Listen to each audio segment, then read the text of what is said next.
선생님 안녕하세요. 네, 안녕하세요. 원당에서 상담을 하는 해담사 장보살입니다. 예, 해담사 선생님, 저번 시간에 선생님 말씀을 통해 정말 많은 점을 알게 됐어요. 그러면 신병이라고 생각된다면 선생님 같은 무속인 선생님들을 저희가 찾아가면 되는 건가요?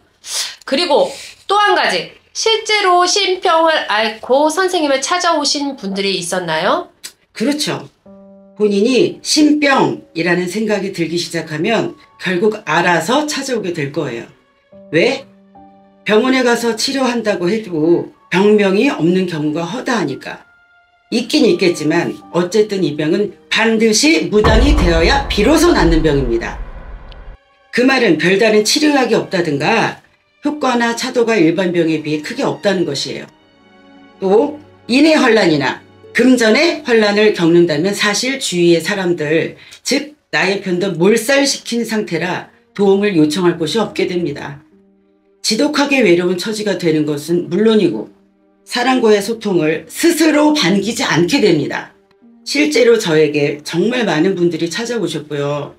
기억에 남는 얘기를 크게 두 분 정도 말씀드리자면, 먼저 한 분은 1편에서 말씀드렸듯이 365일 귀접에 시달린 분들이었어요.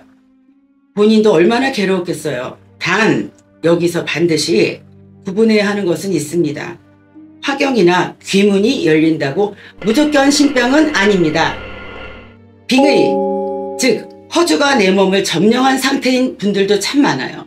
이런 분들은 묵으면 묵을수록 신을 받는 절차가 많이 복잡해질 수 있습니다. 하지만 그분은 결론적으로 신병이 맞았습니다. 대부분의 신병은 특별한 경우를 제외하고 본인이 어느 정도 인지를 하고 있을 수밖에 없어요.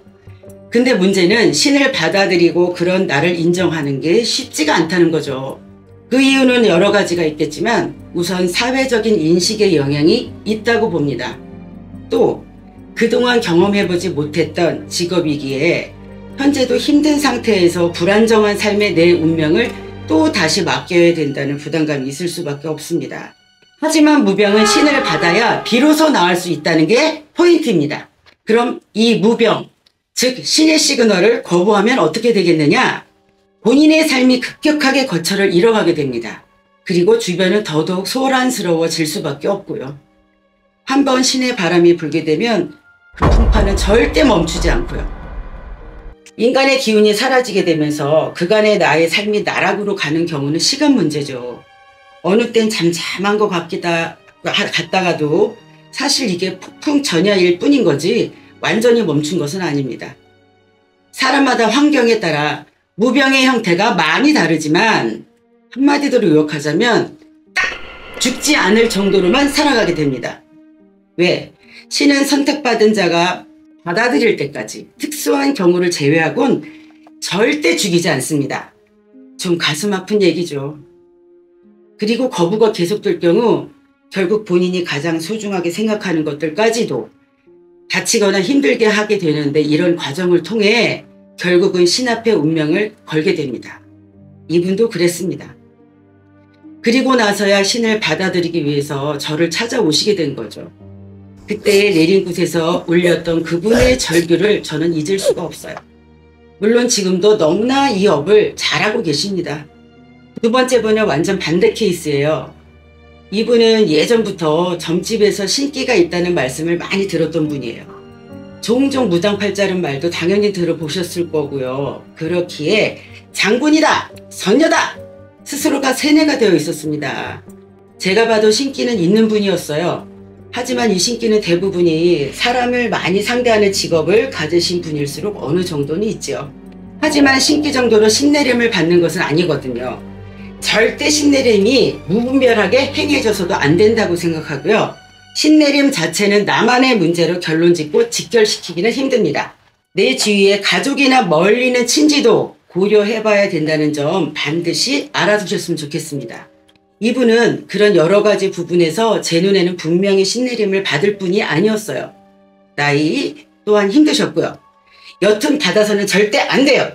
여기서 꼭 명심해야 할 점, 오늘 신을 거부해도 많은 풍파가 오지만 반대로 없는 신을 받아도 크게 탈이 납니다. 그런데 이분은 신내림을 받고 싶어서 신내림을 받으라는 말을 해주는 곳만 골라서 찾아다니는 케이스였던 거였죠. 자꾸 자기 팔자에 없는 신을 만들어서라도 억지로 모시려고 하니 그게 되겠습니까? 신이 오라면 오시고 가라면 가시는 존재가 아니잖아요. 아마도 이후에 이분은 또 다른 곳을 찾아가셨겠죠. 그리고 지금 무업을 하고 계실 확률도 굉장히 높아요. 저는 일단 잘 설득하고 타일러서 다시 돌려보내드렸습니다.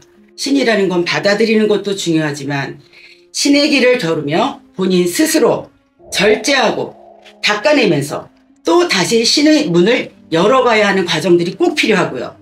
이것을 간과하거나 게을리하면 무당이 됐다 하더라도 제2의 풍파가 또다시 찾아오게 됩니다.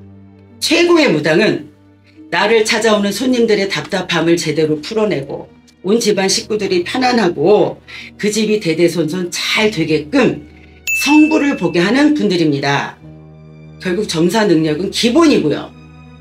얼마만큼 잘 풀어내고 잘 빌어내느냐의 정성과 숙련도가 필요하다고 보면 되겠습니다. 그렇다면 우리 후자의 분이 무당이 되셨다면 신의 영역에서 가장 중요한 성불의 가치를 발현시킬 수 있을까요? 전 그렇지 못할 것이라고 보고 이분이 이 길을 쉽게 처벅처벅 들어오신 만큼 쉽게 처벅처벅 포기하시고 나가실 거라고 봅니다. 어쨌든 이처럼 신병이 찾아오셨거나 스스로 무병인 것을 어느 정도 알고 계시다면 이것을 해결할 수 있는 방법은 유일하게 신내림이거든요. 그러니 꼭 만신을 찾아가셔서 상담받으시길 바랍니다.